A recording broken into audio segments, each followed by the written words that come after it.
Welcome to Complexity Made Simple. My name is Paul Allen and welcome to video 9 of the Catapult case study, the Analyze Phase 2. And in the last video I promised you that what we'd be taking a look at is the Taguchi L12 in order to screen our 6 variables down to a smaller number, less than 5 essentially. We'll find out how less than 5. We need variables that are strongest, that we can bully the process. Now in the last video I outlined the potential design space. These, how wide they are, and therefore 99 billion combinations potentially in this system. Now in the experiment itself, I'm not going to use that full design space. Now the reason for this, I'm not sure what kind of performance is in the outer regions of this system. So I don't use this system very often. So this would be like a new machine. If you've got a new machine, you're trying to push the window. So you can, the bigger this window, the more knowledge you will get potentially. But of course, if you push the process to a window where it doesn't work, it doesn't generate data, that's a problem. So what I've done is I've brought the window in a little bit. So if we just take a look at the L12 DOE, I'll show you how it's set up in a second, but let's just have a look, and we'll have a look at the window that I've actually picked.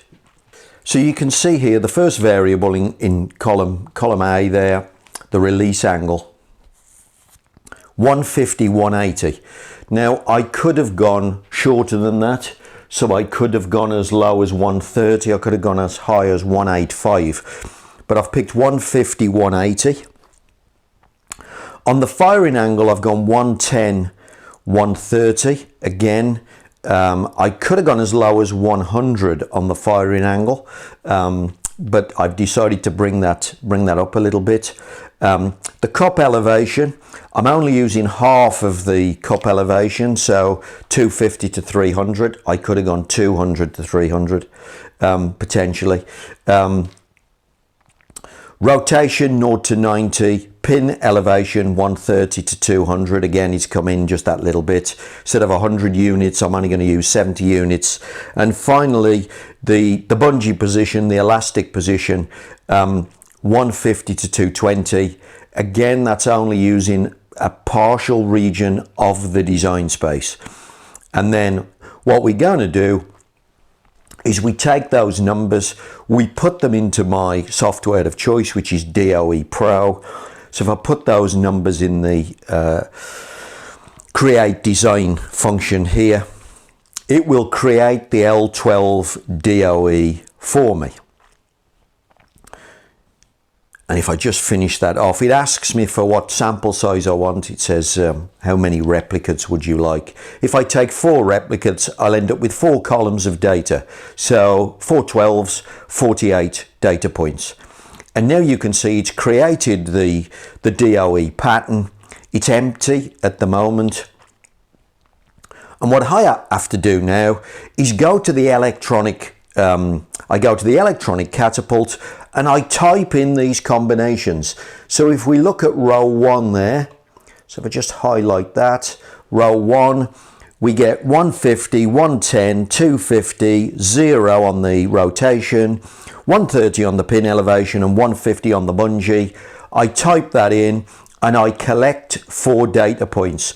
And you can see here, look, I've put the first 4 data points in. 163, 164, 163, 164. So there are my 4 data points. Now because this is a double cup launcher, I only have to fire twice to get these 4 data points. Yeah, so each one of these is a double firing. Set the catapult up, fire it twice. What I'm now going to do is work my way down this pattern to the bottom, and I'm going to fill that DOE, that yellow pattern, that yellow data section up and complete the DOE, and then we'll show you how to do the data analysis from this.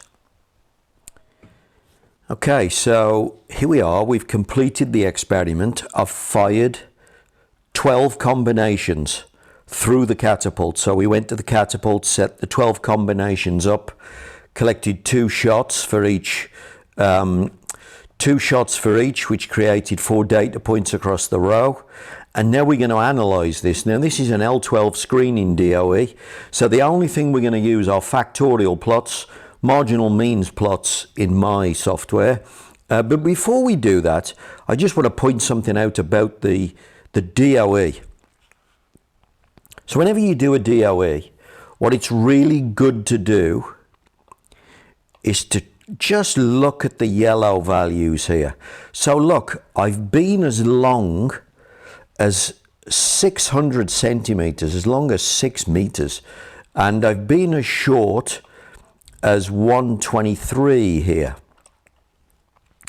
Now what that means is when I used those 6 settings in the Catapult, I really moved the process. I pushed it backwards and forwards along its full scale. So what I've done is I've put signals through the data. Now what that means is I'm going to learn a lot. That is also true with the standard deviation column here. So this first column, look, the Y bar, that's the average of my 4 data points. So you can see where I was sitting on the average, 600 at the highest. Where's the shortest? 140 by the look of it is the shortest on average. But this one is the standard deviation. The consistency. It's the consistency setting. So how consistent were those shots? Well, you can see, look, with the first setup, very consistent. But then if you look further down, like down here, for instance, very inconsistent. So I've got variables that are affecting the standard deviation, the consistency. I've got variables that affect where the ball lands on average, the aim. So back to our problem on day 1. Do I have a problem with variability or do I have a problem with aim? Well, I have levers that will affect both of those things in this experiment. So let's get on, do the analysis, which is a simple graphical analysis only. So we're going to go Sigma Zone, Analyze Design, Marginal Means Plot. Then it says, do you want to know about the signal? Do you want to know about the mean, the aim? Do you want to know about the variability, the S-bar? Or do you want both of those graphs? So which graphs do you want? Well, I want both because I've got signals in both of those responses. Click OK. So there is the S response. There is the aim, the Y response. So the Y is the aim, the S is the variability. Now you can see, look, that the variability is being driven by this big green line here, which is the rotation. So if I look over here, it is the rotation. Let's just wind the font up there so you can see it.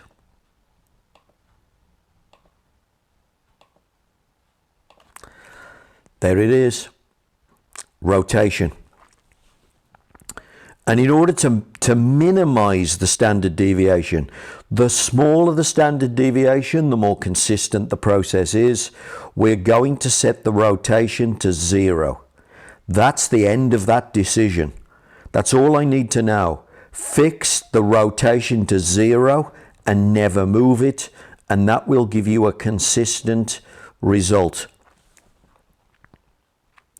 Now we're going to take a look at the Y effects. Now, as it turns out, look, the rotation has almost nil effect on where the ball lands as a target, the aim. So if I lock the green signal down for the aim, it has no effect at all. It doesn't restrict me in hitting the target. The three biggest levers for this are the pullback angle, which is probably no surprise, the blue line, which is the firing angle, which is that white stop, and finally the pin elevation, which is at the front. The rotation has already been locked down, and that just leaves two more. The cup elevation, which does do something. It does move the result by about 80 centimeters. But in the general scheme of things, given that the angle moves it by, look at that, almost 2 meters, the angle, and I haven't used its full capability either. I could open that window up, make it fire a lot further. I don't really need the cup elevation to bully the process, to push it around.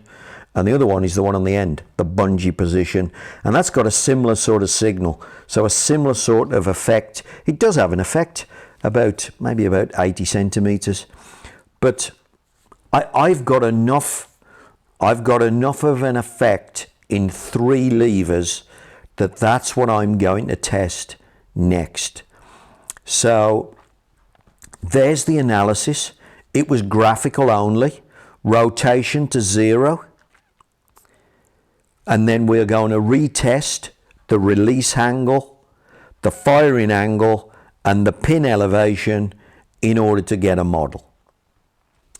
Okay, so that was all about process knowledge. In just 12 experiments, remember, there's 99 billion ways of running this machine. In just 12 experiments, we've got process knowledge. What process knowledge have we got? Well, we've learned that we need to fix the rotation angle. We've learned that the stop position is very influential. The firing angle, this is very influential, and the pin position at the front is very influential, and those three will go forward into the model. That's what we'll model. These three will bully the process. They'll make the process go anywhere you want. What we have to do is make a decision about where to fix the cup position, and we have to make a decision about where to fix the elastic position, and then we'll redo a second experiment. Another 40 data points, but this time a modeling DOE known as a full factorial. 8 more tests. 8 more tests. And now that is going to be the focus for the next video, when we'll be conducting a full factorial for you with those 3 variables there. I'll see you in the next video.